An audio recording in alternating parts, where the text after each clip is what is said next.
Bonjour à tous. Nous allons étudier la sikha de Chag HaPesach, Chelek Yud Zayin, qui nous parle à propos des noms de la fête de Pesach. Nous allons faire dans le texte et expliquer au fur et à mesure. Chag HaPesach nikra b'shosha shemot, Toarim. La fête de Pesach est appelée sur 3 noms. Premièrement, Torah Shibichtam nikra Chag HaMatzot. Dans la Torah, la fête de Pesach est appelée Chag HaMatzot. Benosach HaTfila nikba laosif Chag HaMatzot azeh zman cherutenu. Dans la tefila, on l'appelle Zman Cherutenu, le moment de notre liberté. Et troisièmement, Belashon Razal, Belashon Adam, comme le Chamim l'appelle, la fête, et comment nous aussi nous l'appelons, c'est Nikraim Kol Shivat Shmonat Hayamim Beshem Chag HaPesach. On appelle tous les 7 jours la fête de Pesach. Donc la fête a 3 noms. Chag HaMatzot dans la Torah, Zman Cherutenu que les Chamim ont institué dans la tefila, et Chag HaPesach. Yesh lomar שלחג זה נקודה כללית ותוכן עיקרי ונקודה זו כוללת 3 עניינים. A priori, Rabbi dit, on peut dire que dans cette fête de Pesach, il y a un point général qui contient ces 3 sujets-là. Abaim et Debitou Bishura Shematelou qui s'exprime dans ces 3 noms. Ça veut dire que la fête de Pesach, en vérité, s'exprime en 3 étapes qui s'expriment justement dans ces 3 noms de la fête qui sont Chag HaMatzot, Zman Cherutenu et Chag HaPesach. Puisque l'ordre dans la Torah, c'est aussi un enseignement, fait partie de la Torah, donc c'est un enseignement automatiquement. Donc les 3 noms viennent par rapport à leur importance, c'est-à-dire la première étape, si on peut dire de Pesach, c'est Chag HaMatzot. Pourquoi? Parce que Chag HaMatzot est écrit dans la Torah écrite.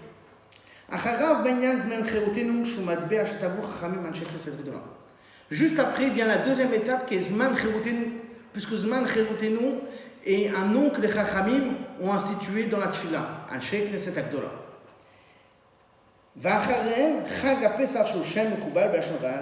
Et juste après vient le 3e nom qui est la fête de Pesach, comme ça les Chachamim l'appellent et comme ça on a l'habitude de l'appeler. Donc 3 étapes.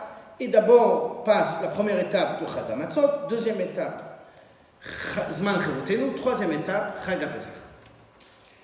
Alors pour comprendre c'est quoi ces 3 étapes, le Rabbi va d'abord nous expliquer quelque chose d'important, essentiel à propos de Pesach. Zman Yetziat Mitzrayim ou Kamvoa Benvoat Yecheskel, le moment de la sortie d'Égypte, comme c'est expliqué dans la prophétie de Yecheskel, les dates à Israël. Le Rabbi rappelle ça plusieurs fois dans les Sichot. C'est le moment de la naissance du peuple juif. Le peuple juif est né au moment de Pesach. Pourquoi on l'appelle la naissance du peuple juif? C'est pas que parce qu'à ce moment-là, le peuple juif est devenu un peuple. Cette chose-là, on peut dire pour d'autres peuples aussi. Il y a eu un moment dans l'histoire où tel et tel peuple est devenu un peuple. Mais là, on l'appelle naissance pour nous rappeler quelque chose d'autre.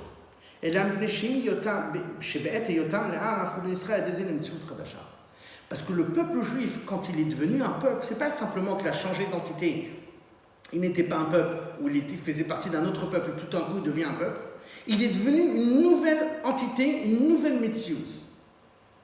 Donc l'état, c'est pour ça qu'on appelle le moment de la sortie d'Égypte, on l'appelle l'état à Israël, c'est la naissance, parce que la naissance c'est un nouveau-né, c'est une nouvelle chose, et bien à ce moment-là, le peuple juif aussi a une nouvelle entité à la sortie d'Égypte.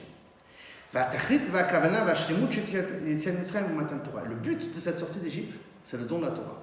Comme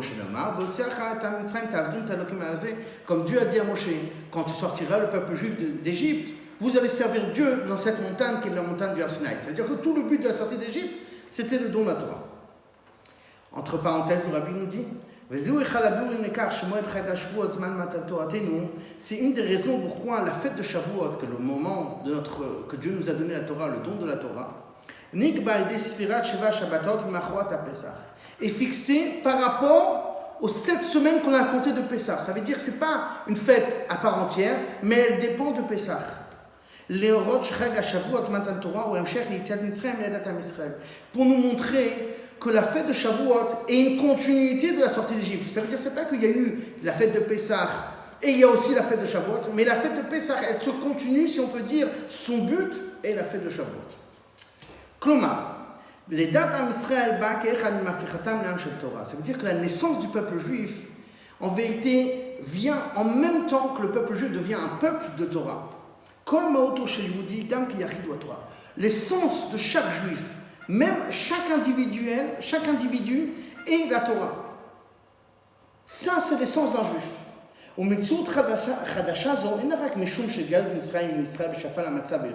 Donc cette nouvelle existence, cette nouvelle entité que le peuple juif a acquis au moment de la sortie d'Égypte, quand il est devenu un peuple de Torah, c'est pas que parce qu'au moment de la sortie d'Égypte, le peuple juif était dans un niveau rabaissé inférieur, et donc automatiquement ils n'avaient pas les capacités, ils n'étaient pas en capacité de recevoir et de saisir la Torah. Et même au contraire, pendant l'Égypte, ils étaient enfoncés dans les 49 portes d'impureté, donc qui opposaient la Torah. C'est pas que pour ça que le peuple juif est devenu, en sortie d'Égypte, est devenu une entité de la Torah. C'est pas que parce que jusqu'à présent ils ne pouvaient pas recevoir la Torah, ou bien ils étaient dans une situation qui est, on peut dire, opposée à la Torah. C'est pas que pour ça. Et la Beïka, mais précise, plus un Beïka, mais plus la Torah yetzlo amun shashuim. Parce que la Torah, elle est, si on peut dire, le jouet de Dieu, etzlo, elle est chez lui, le jouet de Dieu. Chemda gnuza chez Gnuzalach. Un précieux qui est caché chez toi, Dieu. C'est un niveau qui est au-delà de toutes les créatures. Donc pour le peuple juif,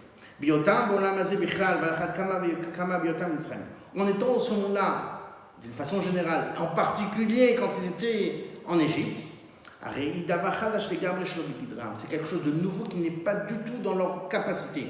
Ça veut dire que la Torah, c'est quelque chose qu'un être humain ne peut pas saisir, et quelque chose de irrationnel, de quelque chose de au-delà de ce qu'un homme peut saisir.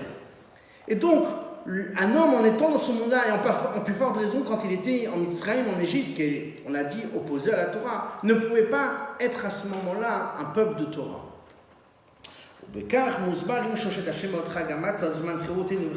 Maintenant, on peut comprendre ces trois noms, Chag HaMatzot, Zman Chirotenu et Chag HaPesach, המבטאים את שלוש התנועות ובסדר זה דווקא הנדרשות כדי ליצור מציאות חדשה.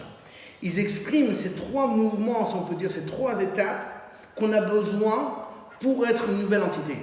Ça veut dire qu'au moment de la sortie d'Égypte, les Juifs sont devenus une nouvelle existence. Une nouvelle existence qui est liée avec la Torah. Pour recevoir la Torah, on a besoin de trois étapes. Et ces trois étapes, c'est les trois noms de la fête. Chag HaMatzot, Zman Chirotenu, Chag HaPesach. Et le rabbi va les expliquer. Gimel. Yuvan al-Dede Dugma Miseder Alimut Shel Rav Im Talmido. On va comprendre ça grâce à une parabole d'un maître qui enseigne à son élève.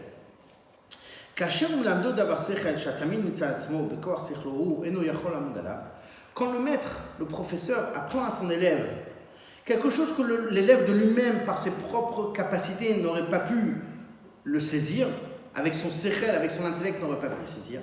Vous, avuro davar chadash, et donc c'est pour lui, ce que le maître lui enseigne, c'est quelque chose de nouveau. Pas parce que jusqu'à présent il n'a pas entendu, c'est pas pour ça que c'est nouveau.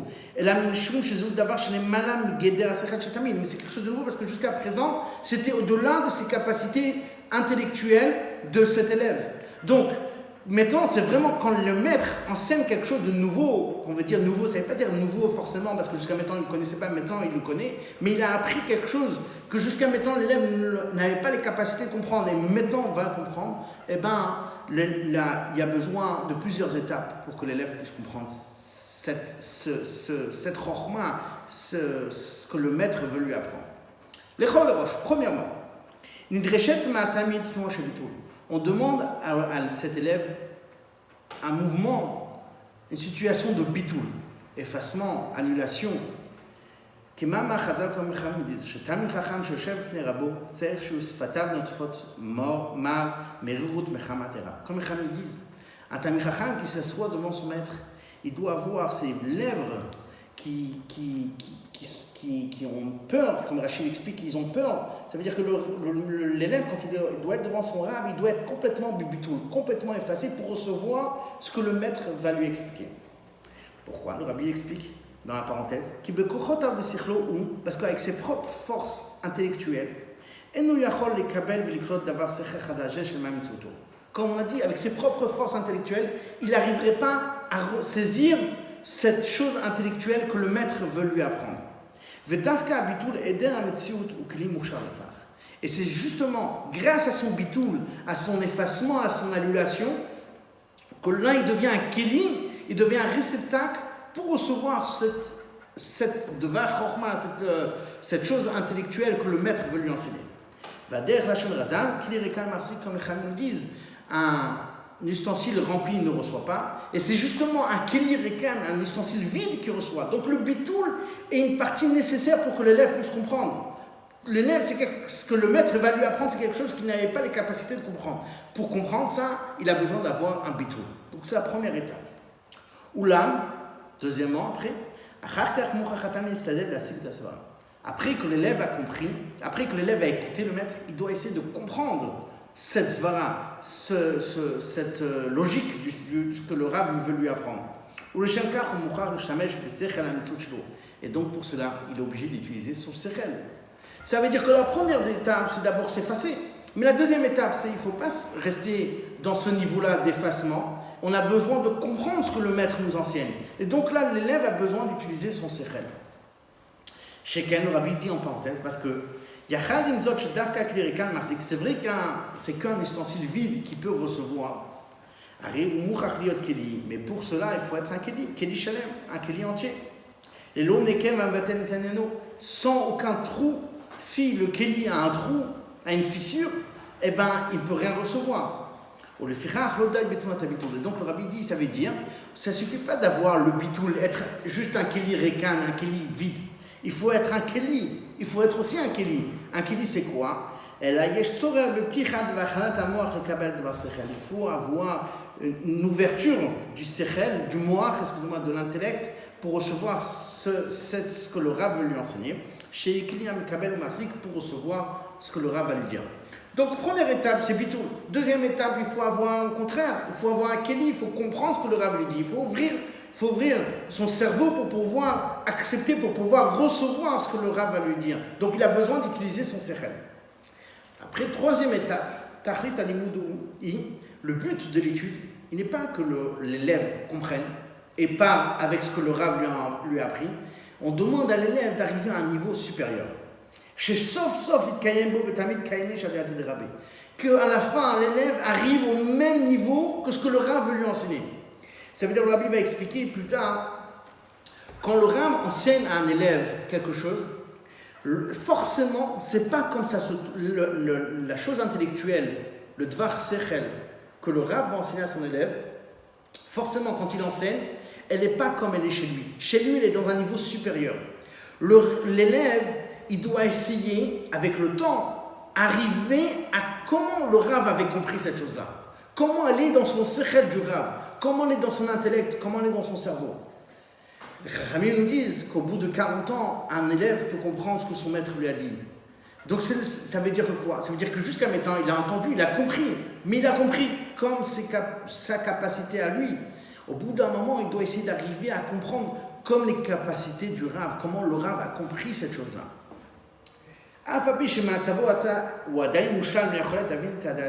Même qu'à présent, pour l'instant, il est dans un niveau inférieur, il ne peut pas comprendre le dvar chokhma, la chose que son maître lui apprend, il ne peut pas le comprendre comme il est chez son maître, mais il faut qu'il arrive, il faut qu'il a cette envie d'arriver au niveau que plus tard, il va comprendre comme c'est chez son maître, comme le dvar chokhma il est chez son maître. C'est pour cela que le Rav, quand il enseigne à son élève, il va lui enseigner à son niveau. Il va contracter le devoir sechel. La chose qu'il veut enseigner à son élève, il va devoir le contracter. Qui soit adapté au sechel du tamid, à l'intellect du tamid, de l'élève. La profondeur du sechel, comment elle est chez le Rav, elle est cachée. L'élève, avec le temps, il va comprendre ce que son maître lui a enseigné. En vérité, il va comprendre la profondeur des choses. D'accord? Un enfant, quand un moré va lui apprendre un passouk du chumash, il va lui apprendre à son niveau. L'enfant va comprendre à son niveau. Plus tard, l'enfant, quand il va grandir, il va comprendre que quand le maître lui a dit ça, en vérité, il y avait quelque chose de beaucoup plus profond qui était caché.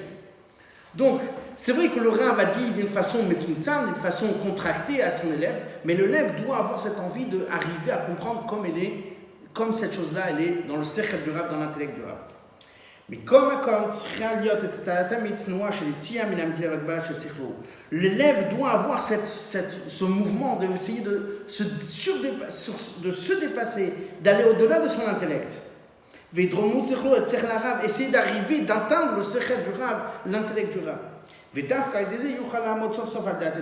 Que quand il va se surdépasser, essayer d'aller au-delà de ses capacités, il pourra enfin comprendre le sechel comme il est chez son Rav. Que comment il est chez son Rav, c'est quelque chose d'un autre niveau, quelque chose de ce que lui jusqu'à maintenant ne pouvait pas saisir. Donc le Rabbi nous a expliqué ici que dans un Rav qui enseigne à son élève, il y a 3 étapes. D'abord, l'élève doit avoir le bitul, il doit s'effacer pour comprendre. Deuxièmement, après, il doit utiliser le sechel pour comprendre ce que le Rav lui dit. Et troisièmement, il ne doit pas se contenter à comprendre, il doit essayer de surdépasser, aller au-delà de ce que lui il a compris, essayer de comprendre comment le Rav lui-même avait compris, qu'est-ce que le Rav a, la kavana, l'intention cachée qui était dans les paroles du Rav, se surdépasser. Le Rabbi dit, dans le Dalet, le Rabbi va, si on peut dire, c'est une petite parenthèse. Le Rabbi dit, on voit que ce n'est pas toujours comme ça. Pourquoi ? On peut poser une question, on peut objecter cet ordre-là. On a dit que c'est d'abord bitoul, après on peut utiliser le sechel. Le Rabbi dit, a priori, on a dit donc d'abord il faut avoir le bitoul, après on doit être une metziut. Le Rabbi dit, on peut poser une question dessus. C'est marqué dans la Gemara que Rabba, le Rabba, avant qu'il commence à enseigner aux Chachamim,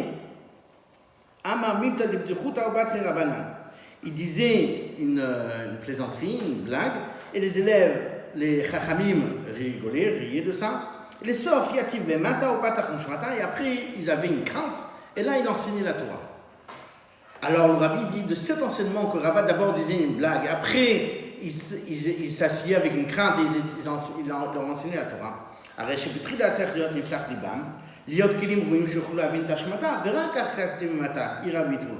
On voit d'ici que d'abord la première étape c'est d'abord d'ouvrir le cœur, le cerveau avec une blague ou autre. Après on peut avoir le bitoul. Nous on a dit que la première étape c'est bitoul. Après il y a une étape avant. C'est d'abord arriver à ouvrir son cerveau. Après on peut avoir le lien de bitoul. Alors il dit non. Abi ou baiser. Explication. Cette blague que Rabba avait besoin de faire avant qu'il enseigne aux Chachamim, c'est une préparation générale pour l'ensemble de l'étude, de l'ensemble du cours qu'il va enseigner après. Mais ça ne fait pas partie du cours, ça ne fait pas partie de l'ordre de l'étude. Ça veut dire que la blague en vérité est une akdama, une préparation à l'ensemble du cours. Mais le cours lui-même ne commence pas par la blague, le cours lui-même commence par un bitoul. Donc on a besoin de cette blague, certes, mais avant le cours, avant que ça commence, l'enseignement. Une fois qu'il y a l'enseignement, la première étape, c'est le lien de bitoul. Besignon acher, en d'autres mots.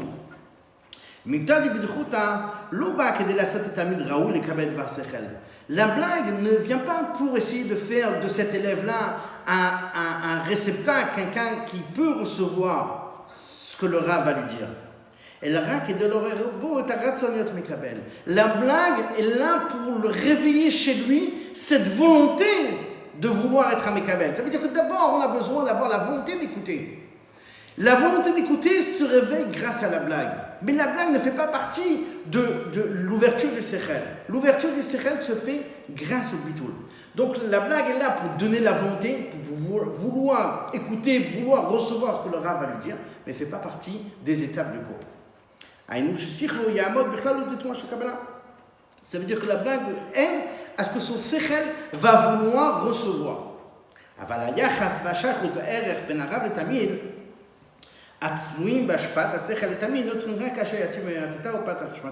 Mais la liaison, le rapport qui se fait entre le Rav et le Tamid dépendent de ce que le Rav va lui enseigner, commence par le bitoul. Ça veut dire que la blague en vérité est là juste pour que l'élève veuille recevoir. Mais dans l'ordre des choses, comme on le Rav enseigne, il faut d'abord la première étape, le lien de bitoul, le lien de soumission, d'effacement. Il nous dit à Pibi Osé, d'après ce qu'on vient de dire, que d'abord la première étape est bitoul pour recevoir ce que le Rav va nous enseigner. Il dit on va comprendre un proverbe de Chachamim. Yuvan Gam Aseder Bama Chazal, on va comprendre l'ordre dans ce que les Chachamim nous ont dit. Leolam te smol dochen v'yamim mekavet. Il faut que toujours soit d'abord la gauche qui repousse et la droite qui rapproche. Des mâches mamiseder lachon, de l'ordre, comment les Chachamim ont dit, ça veut dire que chez l'olam te trila smol dochen, il faut que toujours à chaque étape, il faut d'abord avoir l'étape de smol, de la gauche qui repousse, après la droite qui rapproche. Le Rabbi nous dit en parenthèse,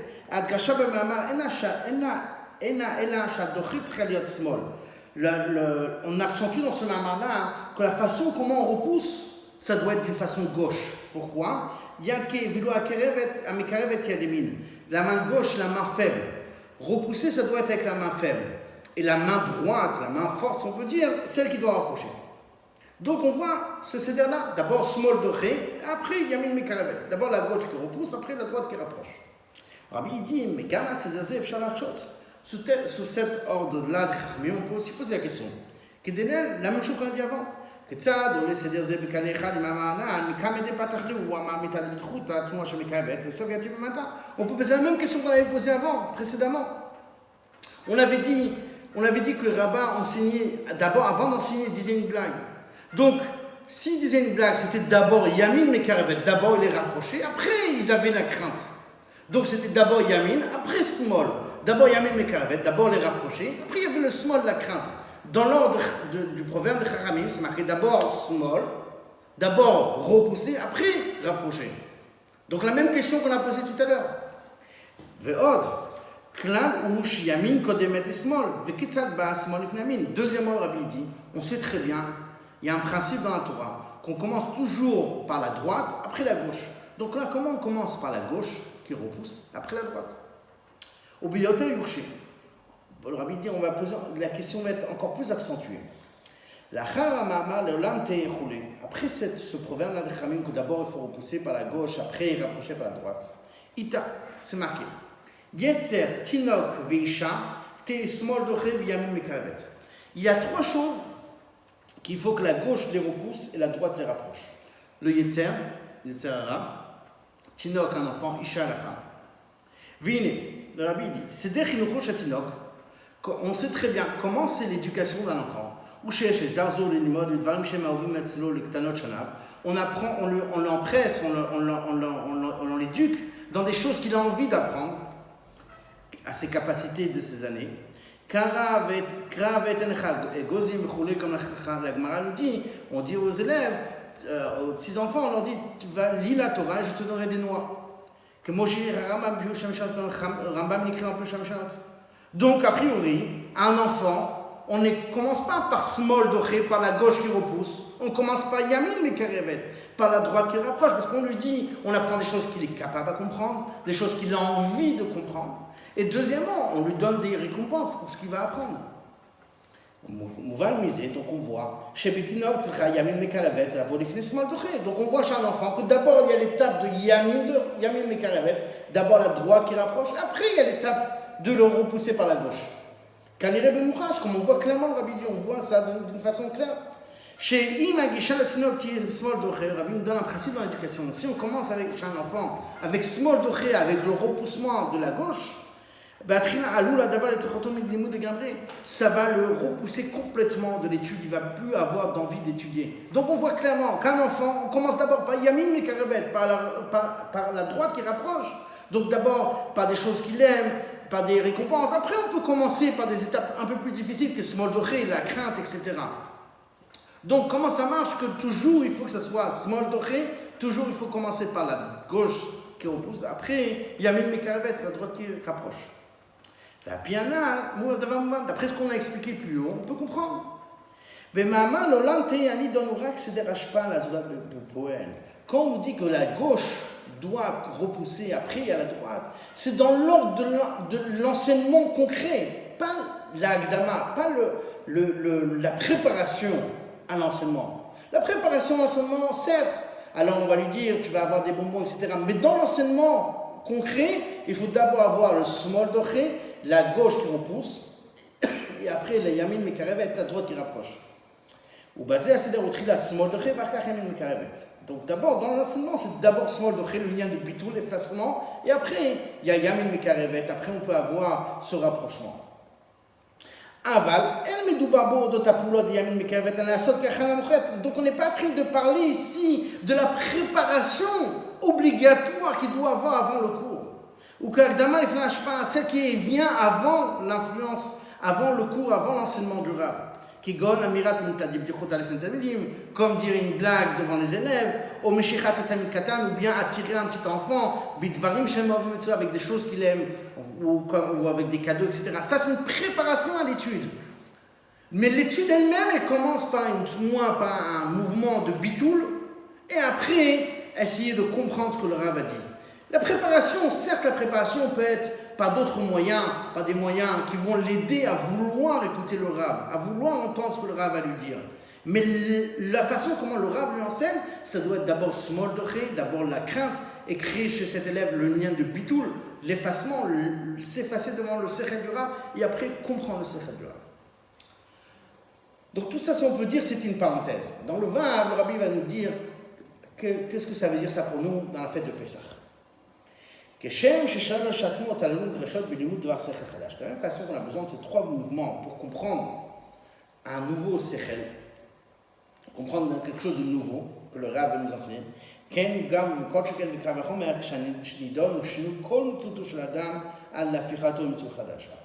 Alors, à plus forte raison, quand on est en train de parler d'un changement radical d'une personne, jusqu'à même une création d'une nouvelle existence, une nouvelle entité.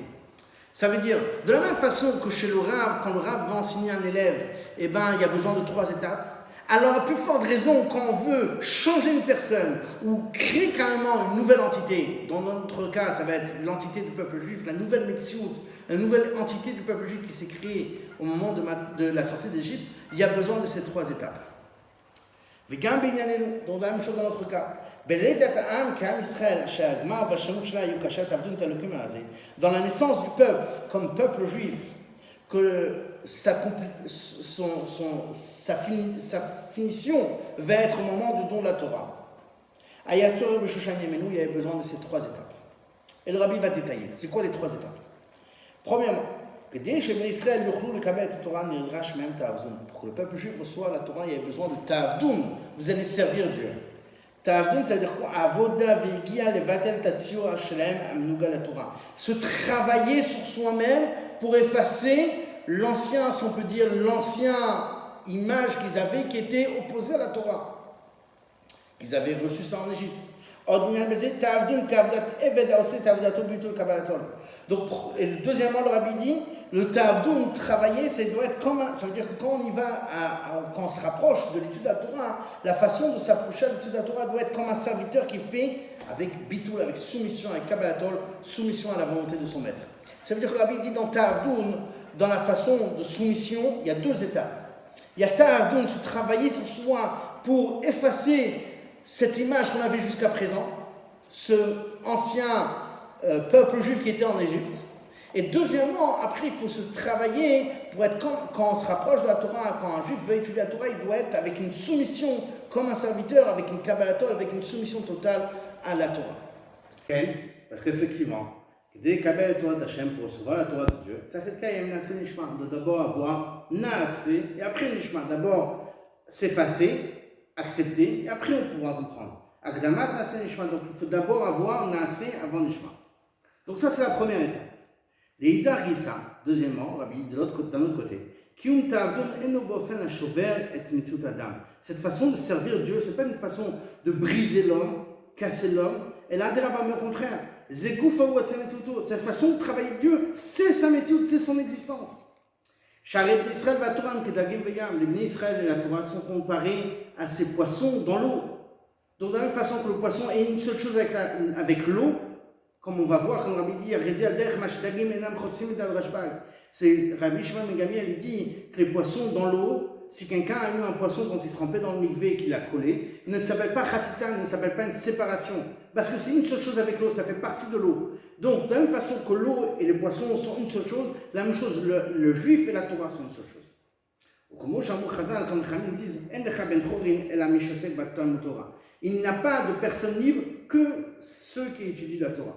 A priori, la Torah, c'est quelque chose de travail, c'est quelque chose de fatigant. Comment on peut dire que c'est quelque chose de liberté, quelque chose de libre? Il dit que parce que la vraie nature d'un juif, comment le juif a été créé, c'est d'accomplir Torah Mitzvot.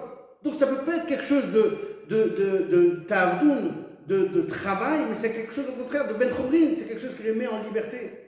Comme Amar Mishnah, j'ai été créé pour servir Dieu.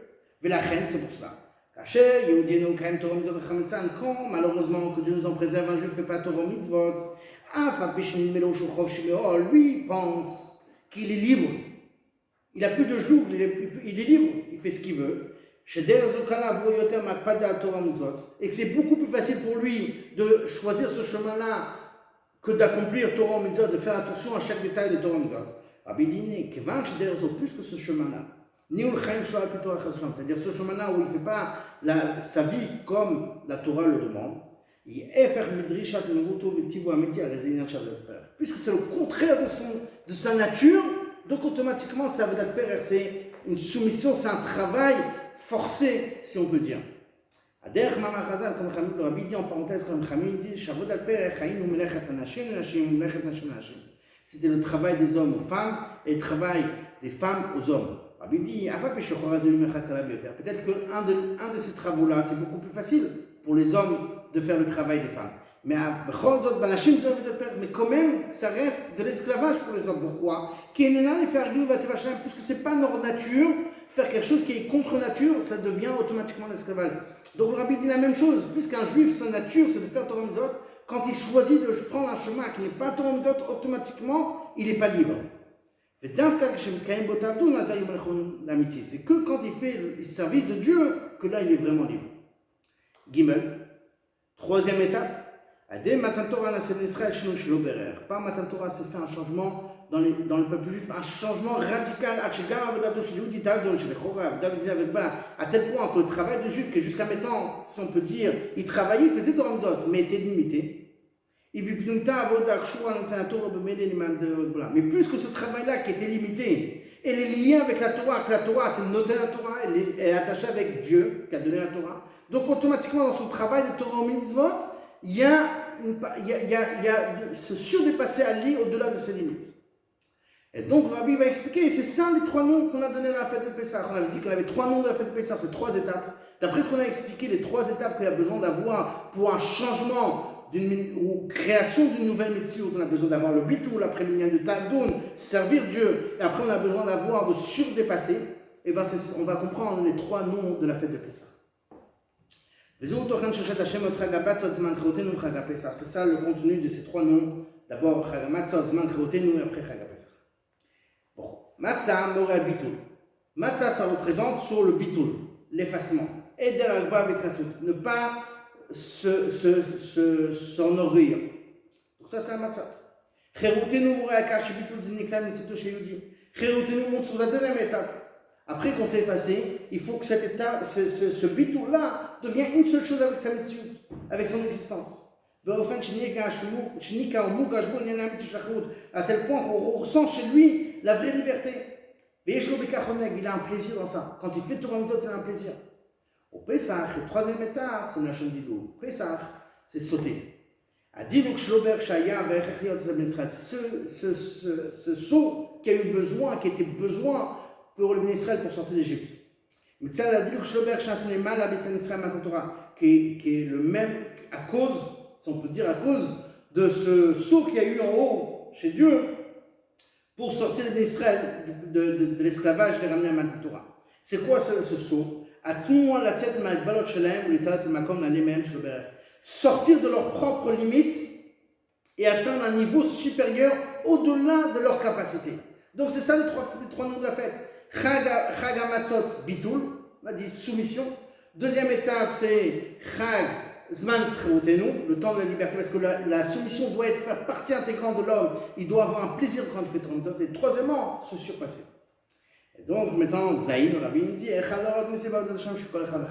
un des enseignements qu'on peut tirer de ça dans le travail de chacun du peuple juif. C'est Reshit Avoda Vika B'Shor Shas, marqué dans Tanya que le début du travail, la base, la source du travail de Dieu, Ira Vekabatol, c'est d'abord avoir Ira, cette crainte, cette soumission, et Kabatol, soumission. Avoda Tevet, qui est le travail d'un serviteur. C'est vrai que c'est le début du travail.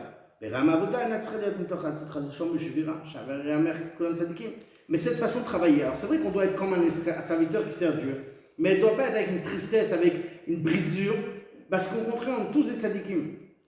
Donc on doit être avec une simcha, on doit faire la volonté de Dieu avec simcha. Et là, il y a une massacre,